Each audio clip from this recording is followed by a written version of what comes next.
Okay, let's see this. How to impress someone of a higher status. Become a better creator with Motion. Always the ads. Get templates, music.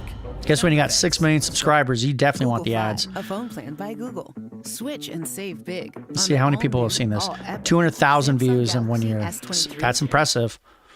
In today's video, you'll learn 5 steps that will help you connect with and then impress anyone, no matter how unreachable they may seem. Okay. We'll do this by breaking down some tricks used by Mr. Beast, Tim Ferriss, and Yes Theory to connect with people like Will Smith, Justin Trudeau, Elon Musk, and more. I'm going to pause this for 2 seconds. You who is not named, can we talk about what skills you have? What you actually know? Rather than your armchair analysis? Start, you need to get on the person's radar. The easiest way to do this is to find a low traffic connection, a less in-demand person who knows the person you're trying to meet.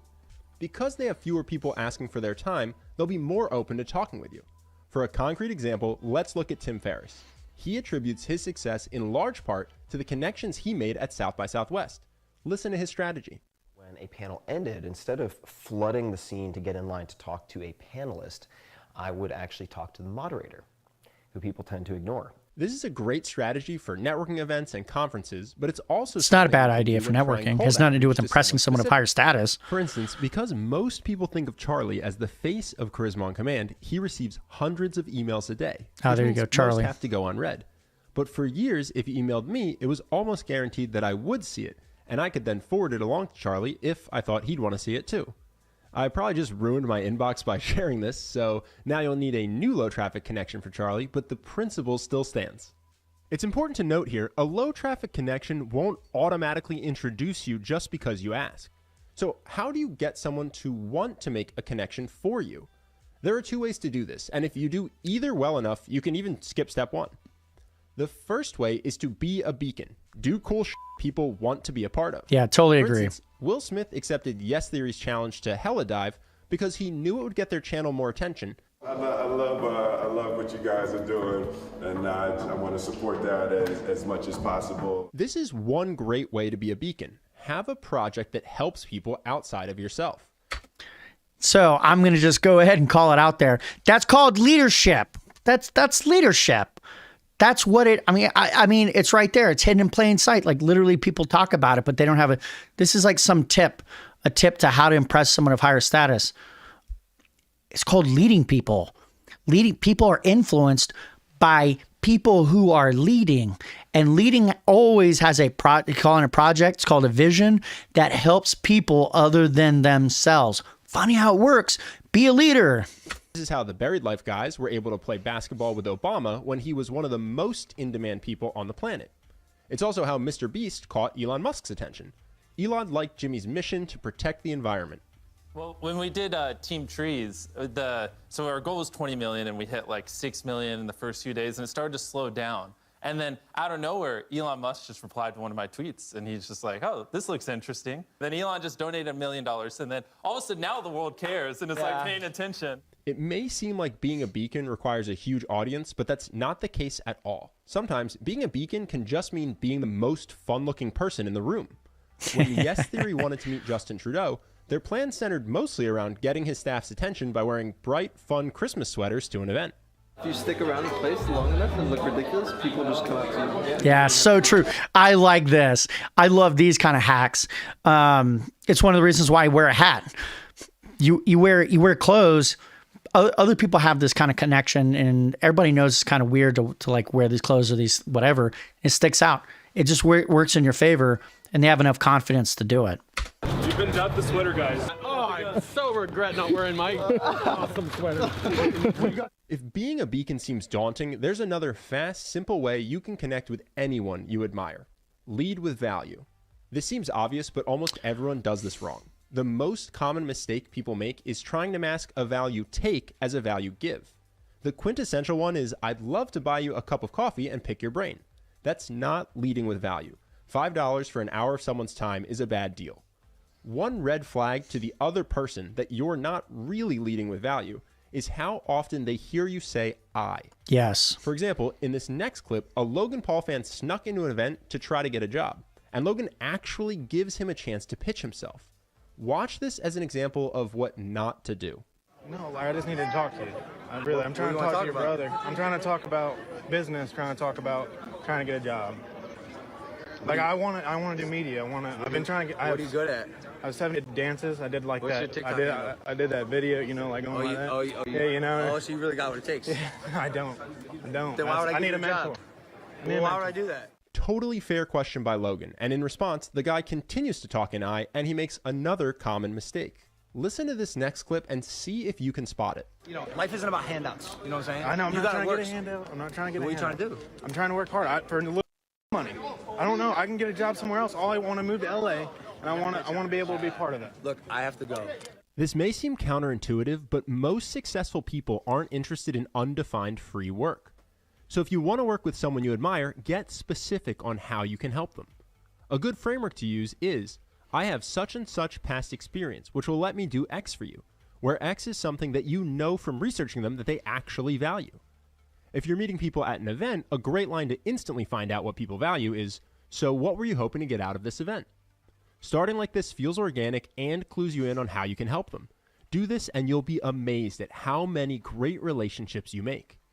The absolute best way to lead with value is to give value without asking for anything in return. Yes. A good example. I like how this is, calling it give value. This is like the typical business speak terms of this. The way I describe this is earning influence. Again, give value, take value.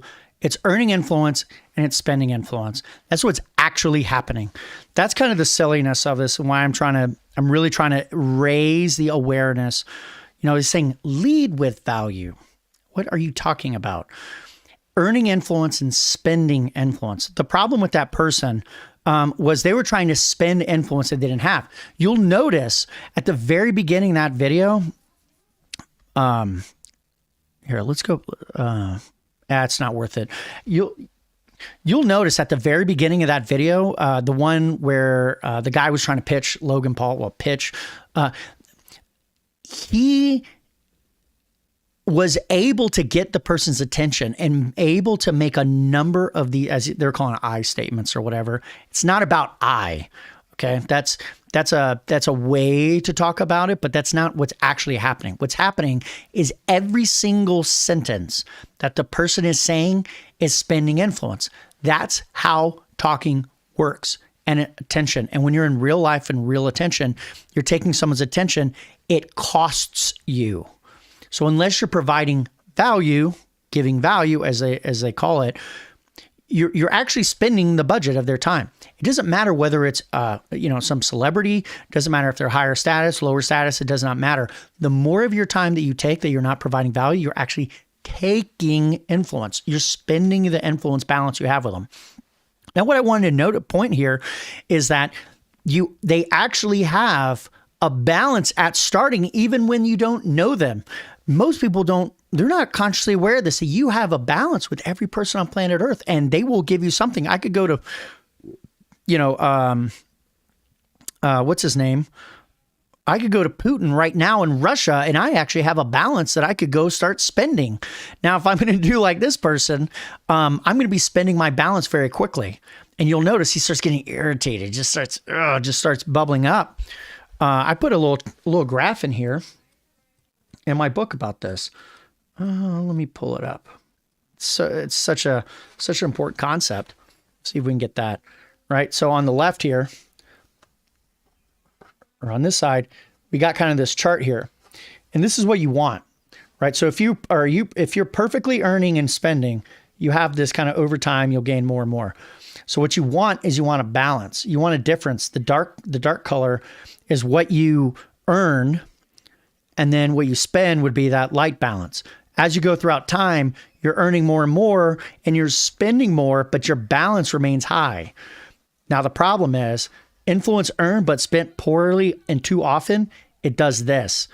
The amount that is spent is this black part here, and the amount that's earned, actually the amount that's earned is this black part, and the amount that's spent is this other part.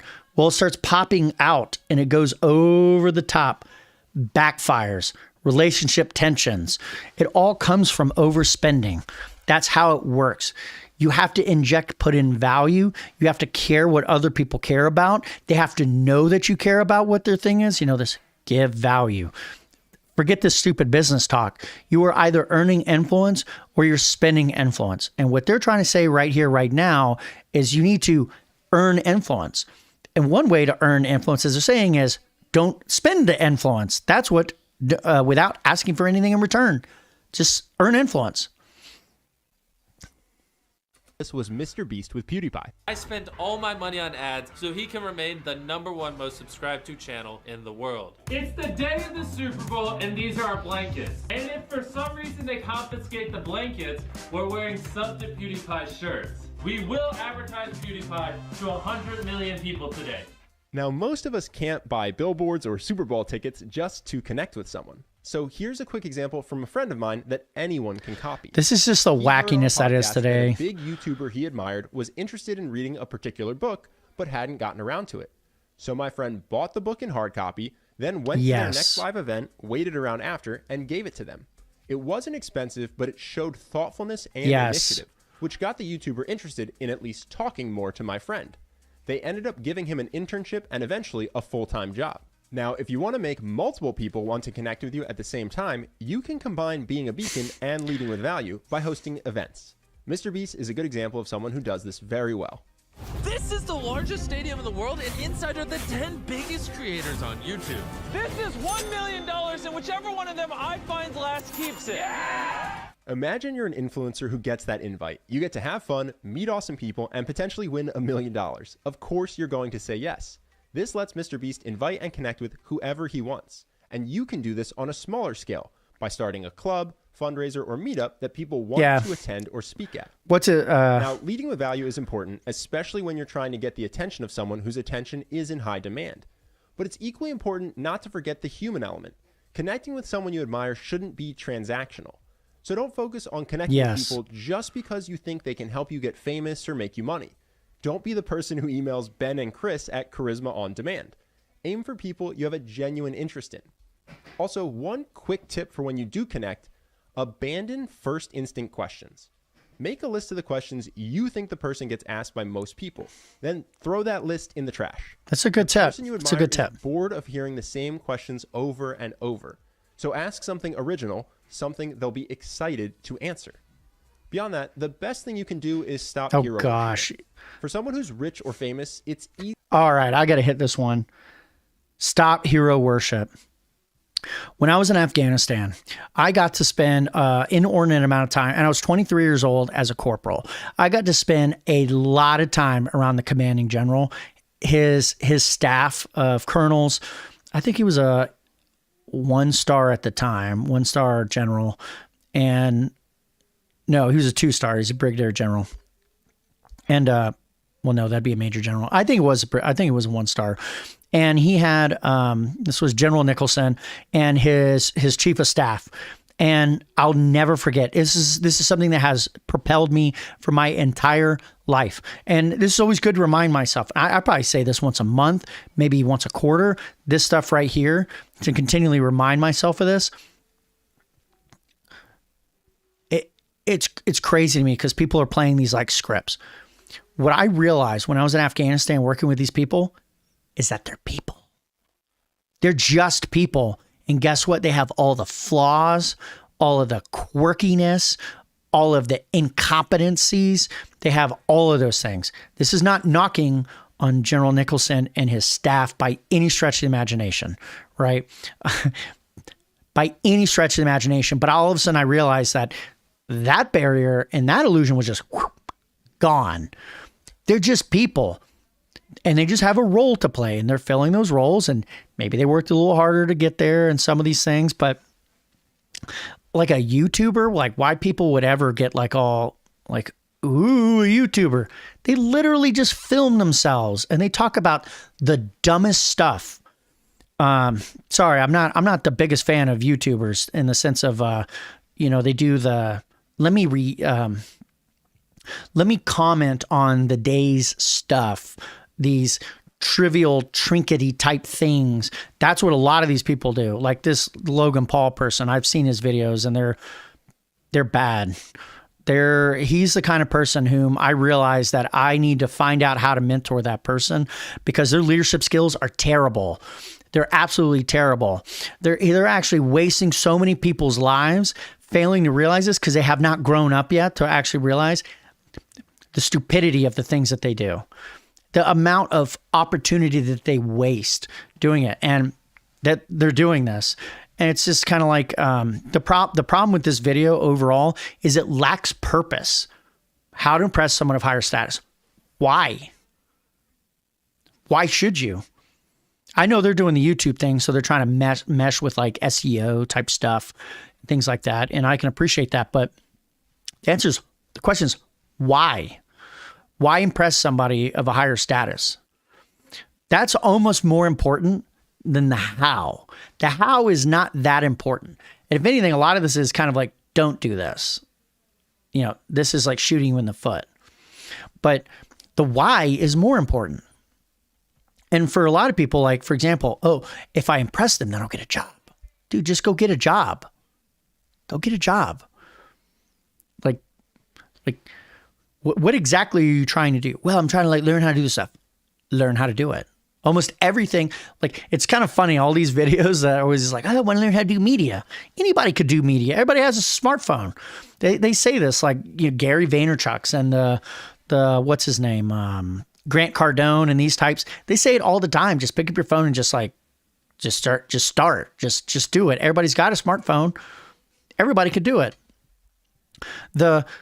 You don't hear people saying, hopping on these videos like, I'm trying to figure out how to do satellites to Jupiter. That's not what people are doing. The people who are trying to do that stuff, there's a pathway, and they take the pathway. They might ask that question. It's always like a question of like, how do you get somewhere? That's one of the most common questions that people have. That's fine.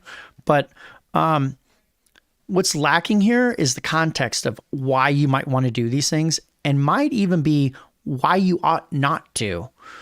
It's not always the case that somebody of a higher status and impressing them has any value on your life. It's just kind of like get rich for the purpose of getting rich. Okay, that's nice. That guy had his moment in the limelight. You can see what happened. He had no real purpose to do it.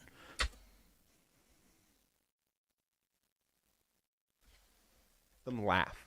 At the end of the day, the person you want to connect with is just a person. So just a once you've person. followed the steps in this video and given yourself the best chance to reach them, let your personality shine through. Now, if you want to be better at making amazing first impressions so that you can go into these conversations confident that if you do get a chance to talk with someone, they'll definitely want to see you again, you may like our program, Charisma University. It's a step-by-step guided program. All right, so that's it. How to impress someone of higher status. I don't really have anything further to say on it. My biggest pull away from this is like, it's okay. Find a low traffic connection, be a beacon, lead with value, abandon first instinct questions, and stop hero worship. I mean, these are all reasonable tips, little tricks and tips on meeting somebody of higher status. I've come to find, this is my one last kind of maybe kind of spiritual comment of the day. I've come to find that, I was saying this earlier, the world will give you whatever you want. But I go a little bit further. It will give you what you need. And until you need these things, like, if the person wants a job, like, let's go back to that one person. The person wants a job and they want to learn media. That's all fine. There's nothing wrong with that. But the reality is you don't need a YouTuber at that level to get that. And therefore, you won't get that. That's not how it works. The world is always, again, it's always kind of configuring around. It's kind of configuring around to do these different things to give you these things, but the resources are only going to come in coordination with the things that you actually need the resources for. It's just like a magical property of the world. The world will not give you resources just for you to have resources. It just isn't how it works. The people who are wealthy and doing all these fun, wealthy things, they've literally shaved off small percentages of the total amount of resources that come their way for them to be able to go and do that. So the value that they're providing is so large, or the opportunities that they created are so large that they can shave off small bits of that. The reality is the smaller you are, or the further you are down the curve, the more you can't really shave. It's more difficult to shave off in order to live off of, and it's more like you need to live off of what you primarily have, and then you can shave down stuff. This is where like savings and things come in. But the resources, like they just don't come in to serve you. That's just not how resources work. That's not how resources are distributed. This is the silliness of the politics of the day. I mean, these politics, like the gimme politics, as I'll call it, it goes back who the heck knows how far. And it just comes from this complete lack of awareness that resources come. The right kinds of resources are funneled into the areas of which they are actually appropriate to fill. The reason why certain people aren't getting resources is because they don't need that. They need something else. A lot of people actually need spiritual resources. They need confidence. They need personal development. They need that long before they need $1 million for their crappy business idea. They don't need that. They might need $1 million down the road. Like, this is another thing. Like, a lot of people will start a business and they fail to realize, like, hey, you want to take a $2 million loan out or something. They don't give you $2 million. They find out how much you need every month. And then they will give you that. They will trickle feed you that money to do whatever you need to do. And they're not going to give it to you ahead of time. Money and resources, they literally are streamed out. And they're streamed out, and the people are fine-tooth picking in managing and combing these resources so that they go into the right locations, because we only have finite resources. I don't care if you're a billionaire. The kinds of things that they're trying to do, it's so funny thinking about like Elon Musk, like, trying to go to Mars. The dude has nowhere near the resources necessary to be able to go and do that. I mean, no one talks about this mission to Mars anymore, which I got to tell you, Elon, if you care about that, you better pivot off this stupidity and go back to that, because in reality, the only way you're ever going to do that is if you have to constantly be channeling the resources there, or it'll never show up, because it doesn't warrant it. It just doesn't warrant it. And until it warrants it, the resources don't show up.